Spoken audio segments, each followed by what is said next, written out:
It's Christmas, and as far as I'm concerned, gift giving is all about the kids. So we're going to talk about gift ideas and how to choose tackle for the little anglers on your list on this episode of Fishful Thinker, the podcast.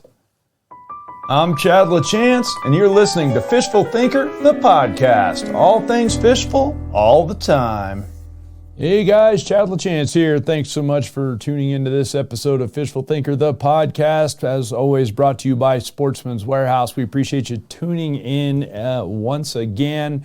Hoping you'll do some of your Christmas shopping at Sportsman's Warehouse to let them know that you support Fishful Thinker and them supporting us and bringing you great content. And guys, it's the holidays, and I'm a pretty holiday-oriented guy. I love to cook, as you may or may not know. Cooking's right up there with fishing as far as I'm concerned, and so the holidays, good time for me to do a lot of cooking. Also, an excellent time for harvesting game and preparing a bunch of that. So the holidays for me is all about gathering around and sharing food and fun and frivolity with everybody, and I hope you guys are off doing exactly the same thing. Now, I wanted to talk about kids' tackle and kids gift selections because I spent 5 years working at Sportsman's Warehouse behind the reel bar, I should say. And starting about the end of October even, we started getting people coming in all the time asking for gift ideas for their kid. A lot of times it's for some kid on their list that isn't theirs. In other words, a neighbor's kid, a nephew, something like that.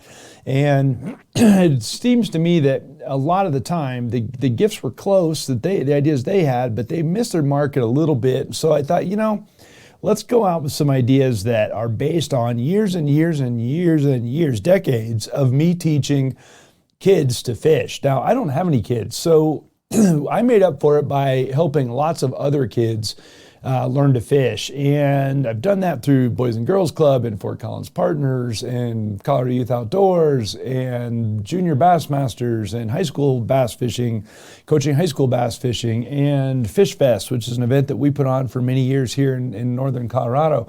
It was a big deal for us to teach a lot of kids to fish. And I basically, at the end of the day, came up with a bunch of things that I think will help choose tackle, not just for Christmas, but for kids in general, and then having them be able to move forward with that tackle. Because one thing we know is if you get kids hooked early on fishing, they'll grow with it. Statistically speaking, most of them will grow with it. If people that come into fishing late in life may or may not stick around, but typically when kids are introduced to it very early in life, they will stick with it. If they like it early on, they're going to run with it for a long time. And so for me, you want tackle that will grow with them or get them started on the right foot so that when they do grow, they can grow better. Also, I'm a big believer in value, and stuff needs to last. I'm an only child of a single mom, and so we didn't get anything frivolous when I was a kid. Stuff has to last and has to go forward, whether it be durable or just something that will still be usable from the standpoint of design-wise or whatever for kids going forward. So that's kind of the tack I'm going to take, and we'll kind of go from there. And I think the obvious one we got to start with, if we're talking about kids here, in fishing, we should probably talk rods and reels first thing. And if you're talking about buying your first fishing rod for a kid, okay, so this is Junior's first real fishing rod. Now, I'm not talking about maybe the Snoopy pole he had as a 3-year-old. I'm talking about, okay, Junior's 5 or 6 years old. He's going to actually be fishing on his own, maybe 7 years old. He's going to be fishing on his own. And I don't mean unattended. I just mean handling his own tackle. I don't recommend it. I go against the grain here, and I've done this on several Fishful Thinker episodes and even a podcast in the past. I am not a fan of push button reels, thumb button reels, and there's only one reason why. And that comes down to the mechanics of the whole thing. There's nothing ergonomically correct about a thumb button reel for a kid, and particularly because people don't teach them the same as they do teach adults bait casters, which is a similar concept. Anyone that's ever spent any time around a bait casting reel knows that to cast it, you have to roll your wrist over so that the handle's pointing down or up, depending on what handed you are. rather than sticking on one side or the other. That's the only way to generate any real power with the bait casting rod. And your kid's not going to do that. So the thumb button reel is hard on their hand. It's not ergonomically correct on their hand, for one. And for two, they're not going to have the nuances of the casting stroke to make it cast well. I'm not saying a kid can't cast it, and I'm not saying a kid can't catch fish with it, but it's not starting them off on the right foot for one reason, and this is my reasoning on that. The next step for Junior, when he's 6, and the next step, now he's going to get an actual rod and reel, like adult style rod and reel. Well, the next step is going to be a spinning rod, right? I mean, that's day one. Everybody knows he's going to go to a spinning rod next. So what I'm going to advocate you get is not a push button reel. I'm going to advocate that you get an underspin reel, which intuitively even makes sense if you look at a spinning reel and an underspin reel. But more importantly, it has the same level of functionality that the push button reel does in terms of line management and ease of use and all of that. What the difference is that because it's hanging under the rod as opposed to sitting on top of the rod as a push button reel would be, then the natural balance of the rod is better, for one. It just hangs in Junior's hand, and he or she can hold it easier, for one. For two, the line, or the trigger, I should say in this case, is controlled by the pointer finger, same as it would be for a spinning reel. So for Junior to cast an underspin, it's the same basic mechanics that it is to throw a spinning reel, except where instead of holding the line, he's holding the little lever with his finger, or she. That's really important, because the next logical step is to a spinning reel will feel very natural. And as I said, the mechanics of the inside of the reel, the way they work and the functionality and the dependability and the ease of use, all of that is the same. It's just a difference in how the bail system on the reel actually works. There's a couple brands that are really good that I feel like perfect for Junior. One of those is an Abu Garcia Abu-Matic 276 underspin, and another possibility would be a Pfluger, and they just call it the President underspin. And either one of those would be fantastic for Junior, and they're reliable, they're durable, they have little drag systems on them, and they're going to last for a long time. So one of those two would be the choice I would buy if I'm buying a reel for a kid right now who's buying his first real fishing rod. He's actually going to fish with, not a Snoopy pole. Okay. I would spool them. If the Abu Garcia one comes spooled already with 8-pound trilene on it, regardless of whether yours comes spooled or not, I would spool it with somewhere between 6 and 10 pound, probably 8 is as good as any, Trilene XL monofilament. And why that particular line for a kid is, for one, it's very easy to use, which is why it's the #1 selling line in the country by a large margin. But also it's very affordable, and no matter how you look at it, Junior's going to be hard on equipment, and we're going to continue that theme through this whole thing because Junior's hard on stuff. So we want stuff that if he is going to burn it up, it's going to be affordable to replace. And fishing line is for sure one of those consumable items that Junior's going to go through a fair bit of. So just plain monofilament, get a bulk spool it early and often, and you'll be better off for a kid that way. But that underspin reel will be an excellent choice. Now, I'm also not an advocate of a 3-foot long fishing rod. I want, for sure, a fishing rod that's long enough that provides some leverage and castability for Junior. And I learned this the hard way. I was working at a kids event at what is now the Colorado Youth Outdoors facility. It was not at the time. And I had a little girl there who was all in. She was, it was a little, I think she was a Girl Scout or a Brownie, I think they call them. She was like 6, and she was trying to catch these bluegills, and the bluegills were smashing her stuff over and over again. Every time she'd throw her bobber out there, it'd get flushed immediately. And I'm trying to get her convinced how to yank on this thing and get it tight and get these fish caught. She kept doing it, and she couldn't get them caught. I took the rod from her and was going to demonstrate to her. Okay, let me show you how to do this with this little Snoopy pole. I had a very hard time hooking those bluegills with that Snoopy pole, even though I know fully how to do it. And the reason is this. when the rod's 2.5 feet long, it doesn't move very much line. It does not, when you lift on it at this end, you don't have the benefit of a big long lever between you and the line. So you don't get near the movement out of the line in the first place because the rod is so short. And also you don't get any leverage to stay tight on anything should you get it hooked. So those two reasons make it very ugly to get fish caught on a little tiny fishing rod. Now, somebody's out there listening going, well, I caught a jillion fish on a Snoopy pole. I get it. I can catch fish on a Snoopy pole pretty easy too, especially if I'm just winding something. But if you're going to put a bobber out there and let it sit, and then your line's going to go out to the bobber and then turn 90 degrees and go down to the bait underneath it. To get a fish hooked, you've got to pull that line straight in the first place, which means that little tiny fishing rod is not necessarily the best choice for doing that. And that's why I don't advocate them. I want to see a rod more along the lines of 4.5 feet long, basically bare minimum. And the reason that I do is, again, back to the leverage thing and the castability. Now, if somebody's going to say, my kid's really small, we don't want a big long fishing rod for him. We don't want a big fishing rod. Okay, I get it. But a 4.5 foot rod and a 3 foot rod are not going to be that much manageability wise different, but a huge difference in functionality. So some sort of an ugly stick is very, very hard to beat for kids, and they're durable, which everybody knows about ugly sticks. They've got a certain coolness factor for kids as well. And in general, they load and unload very easy. So a kid can cast one very easy, and they're available in all sorts of different, sizes and things like that. And the biggest thing really is to keep in mind that you want it to be somewhere at least 4 feet long, and then go from there. And the ugly sticks are available from 4'6", 4'8", 5 foot, 5'6", whatever. And so there's lots of small choices that will pair perfectly with one of those underspin reels.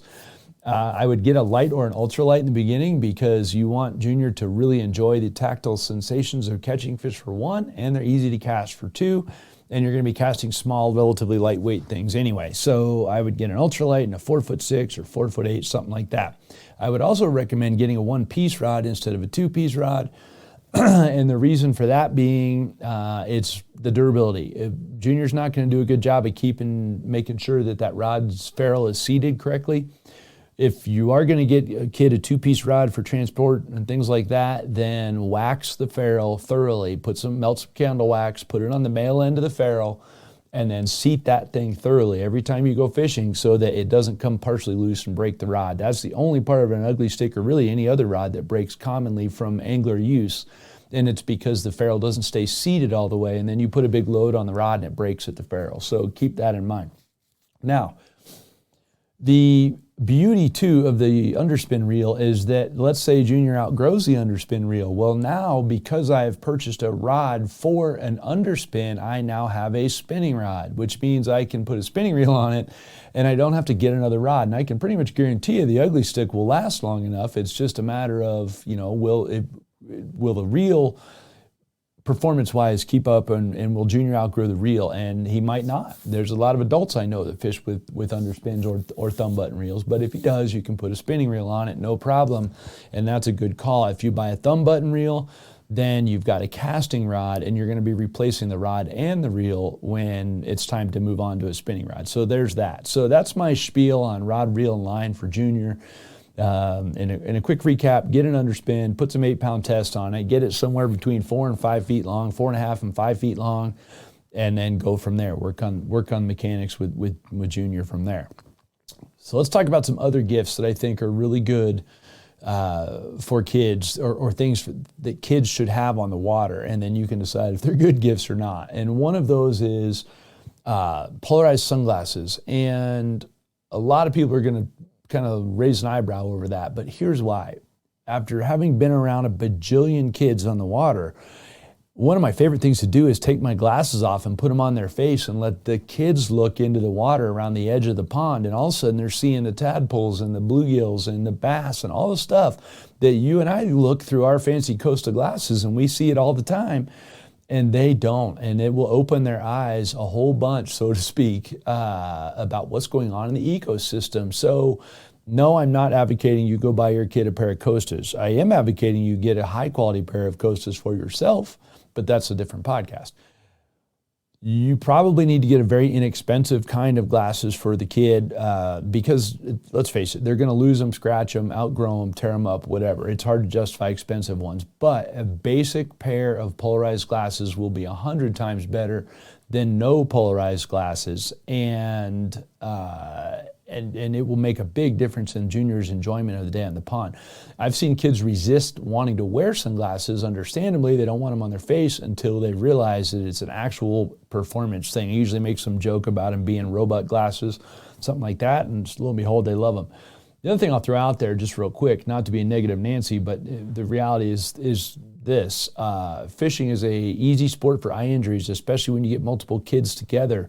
So having the kids wear glasses will help a lot in that situation. In fact, I have a rule in my boat as a fishing guide that nobody fishes without glasses on, period. I don't allow it. If you don't bring them, I will provide you a pair because we require eye protection, so to speak, in the boat, and it will help the kid a lot. So a pair of glasses, a basic, a Berkeley polarized glasses. There's a ton of different companies that make a $10, $12, $15 pair of glasses. I realize that Junior may not be super excited when he finds them in the stocking or he finds them under the tree, but as soon as you put them on his face, they'll be excited about it, and that'll be a key thing. So I love the idea of polarized glasses for kids. I also love the idea for kids of getting them started on some lures early on. I am not a giant advocate of kids fishing with bait right off the bat, and the reason is unless you've got a big school of bluegills right in front of you or a whole bunch of trout that are oh-so-willing biters, that have been recently stocked, let's say, a kid could go a while between bites and they're going to get bored in a hurry. And one thing I know about kids is they like to do stuff. They like to throw stuff. They like to swing stuff and beat on stuff. So get them lures that they can cast and retrieve. And then they've got something to do while they're waiting for their fish to bite, right? They're casting, and from there, then get them going on accuracy. That's what my camera guy, Tim Farnsworth, one of my closest friends, he had his kid casting at targets when he was 2 and 3 years old with the little tiny rod that we were talking about earlier. And the reason being is the kid didn't know anything about fishing at that point, but he turned it into a sport, just like any other sport, no different than shooting a ball through a hoop. And he rewarded the kid for accuracy. Well, now, by the time the kid's 6 years old, he casts like a champ. And now that the kid's 12 years old, he fishes like a champ and casts better than most adults I know. So it can be a really good call to get them some casting practice, and lures will help them do that when they're on the water. And not just lures. Let's say we're going to talk about lures. Let's take it a step farther and say lures that float or at very least barely sink. And there's a reason for that. The attention span of Junior might be kind of short. His ability to keep focused on what's going on might be short. There's a good shot he's going to cast something out there and all but forget about it, let it go to the bottom, set his rod down, notice the pretty birds, whatever the case might be. If you're throwing stuff that floats, then it's not going to sink and get snagged, for one. For two, bites are visual. You can see those bites in the event of a topwater, let's say. So for bass or bluegills, the little tiny surface poppers, any sort of inshore saltwater type stuff, white bass, wipers, any of the kind of stuff that you're going to find in reservoirs or around inshore areas, a lot of opportunity for topwater baits. And if not a topwater bait, at least a bait that floats at rest. So if he stops whining or quits paying attention, it comes to the surface, and then when he winds it, it dives again. So one of my favorites these days is the small little Berkeley hit stick, a number 7 or 9 hit stick, easy to cast, floats, gets tons and tons of bites from all kinds of fish, and will be a good choice for Junior. Now, if you're worried about treble hooks, and that's a very valid point, swap them for single hooks. Not a big deal. Get some heavy wire single hooks, take the barbs off them, and no problem. You'll be golden, and it's no more dangerous than a bait rig at that point. Just put a single shank, single hook on the bait, and you'll be fine.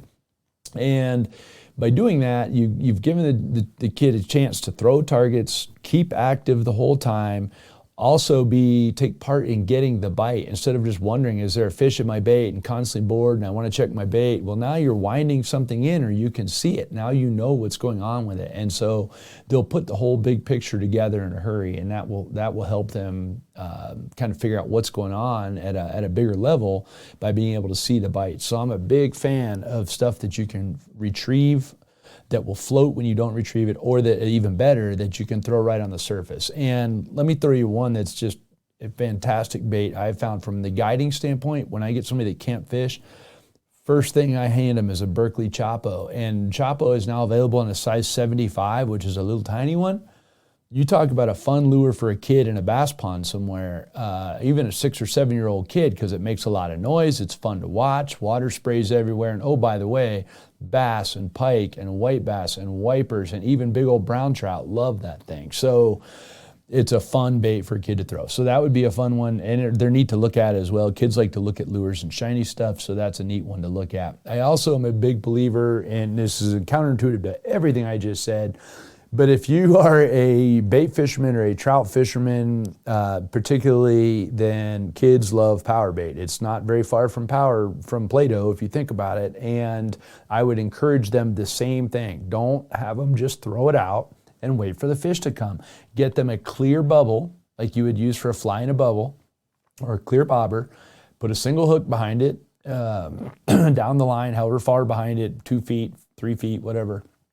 And then put a piece of power bait on a hook and mold that power bait into a shape and let Junior retrieve it. When he retrieves it, what will happen is it will spin in the water, and he will not be gut hooking fish, and he can keep casting and retrieving. And of course, if he decides he wants to go check something else out, you can just let it sit there and the fish may come up and eat it. So it's all on how you look at that. But I have seen lots of instances of kids just oohing and ahhing over all the fancy colors of the power bait, and that can be a really good call for the kids there. Another thing that I think is really good for the kids, if you're going to have them out on there, is some sort of a fishing game. And I'm not a fan of video games at all, but like at any level. Like I had an Atari for like an hour when I was a young kid, and I was bored with it right away. I went back outside, and I haven't played a video game since, and I'm 51 years old. I'm not a video game guy. However, modern kids are very much so, and it will let them think about fishing when they're not fishing, especially in the wintertime, things like that. So really important to keep their brain in the game when they're not able to do it. So that's something I would consider as some of the fishing related games as far as that goes, and that would be a fun one. Let's talk a little bit about comfort, because Junior's not going to have fun if he's cold. He's not going to have fun if he's wet. He's not going to have fun if he's too hot or any of that. So I also am a big believer of keeping them warm and keeping them dry, more so even than maybe yourself. And I am extremely picky about that. For me, I go, as a fishing guide, I have people in the boat all the time, and it's more often than not, people are cold in the boat, not the other way around. They don't have the level of clothing or the quality of clothing because they don't fish 5 days a week like I do. Get Junior a jumpsuit of some sort that he can wear in the boat, because he'll keep him warm, or keep him on the edge of the bank. Put him in warmer clothes than what you think. Again, maybe not be the most exciting Christmas gift to get, but it's more about getting him out there. So get him a really good quality jumpsuit of some sort, something that'll keep him warm, and that will help a whole bunch as far as him spending time in the field with you. It'll let him know that his comfort is or her comfort. And I want to point out real quickly that I keep saying he, and I know that's these days especially. At the end of the day, I've taught as many girls to fish as I have kids, so I want to point out I'm just using it as a generic term. But keeping the kid comfortable in the field can make a big, giant difference as well, and I think that's important. Another thing that when I'm thinking about kids and thinking about tackle that I've seen be really good for them is some kids that are in that middle age, 12, 13, 14. I was in this group. will start getting into either lure making or fly tying, and it's one of those hobby things that they will play with. So again, you can get them started with that, with a very, very basic lure making kit or fly tying kit. Can be a really good call to get the kids that are already hooked on fishing, that already have some stuff, moving the right way. Along those same lines, for kids that age that are maybe going to the lake by themselves, a soft-sided tackle bag that will sling over their shoulder so that they can bicycle with it, or that they can be worn as a backpack so they can walk around the ponds, things like that. Something doesn't have to be carried in one hand, something they can wear, is an excellent choice for, maybe 12, 13, 14, 15-year-old that might bike himself to the pond or going to spend some time fishing by himself. Available in a variety of sizes and colors and with different boxes and everything else. It's a modular system, but it's a really excellent way to support Junior getting out there and going fishing. And I think that's an excellent one. Other than those items, if you already know what your kid likes to fish with, you don't need to be talking to me about this. If he's already got ideas or you've already got ideas for him, fantastic. Another couple things that I do like, because I believe in bringing it full circle, is I believe Junior should have some sort of a ability to harvest and eat fish. And the hardcore catch and release people are like, oh man, don't do that. Well, I'm here to tell you, I'm a hardcore catch and release as anybody else, but I ate a ton of fish when I was a kid, and I think it helped get me get hooked on them. I still eat a lot of fish too, but I'm very much a selective harvest. Let Junior know that eating a fish is okay. Excuse me.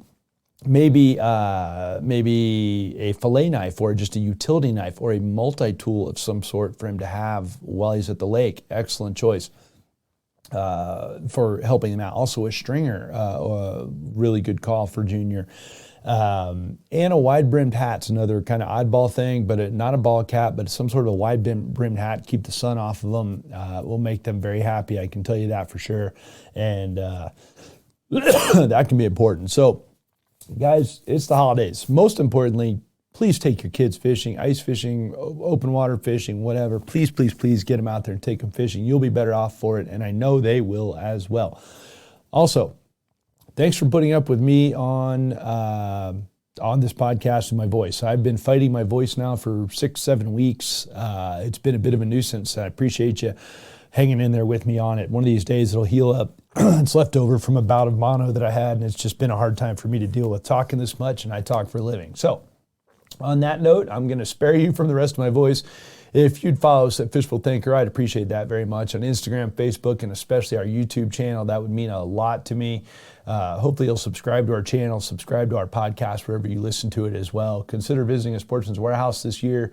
For the middle-sized kids on your list, kids that are maybe 10 and up, as much as I hate to say it, I said this in the adult list too, a gift card's a good call. Take them shopping. Just help them make informed decisions in the store.